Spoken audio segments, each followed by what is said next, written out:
Magandang buhay at kalusugan sa ating lahat. Ang pinya po or pineapple is good for lowering the risk for cancer at mataas po ang vitamin C, and this is anti-inflammatory, good for you to have after your surgery.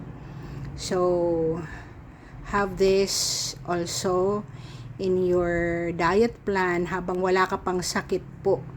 Wag lang masyado kasi nakakasira din ito sa enamel ng ngipin. So as I've been telling in my other videos, lahat po ng ating magandang kalusugan dapat ay tayo ay naghihinay-hinay lang or moderation lang sa lahat ng ating kinakain, sa ating ginagawa. Okay?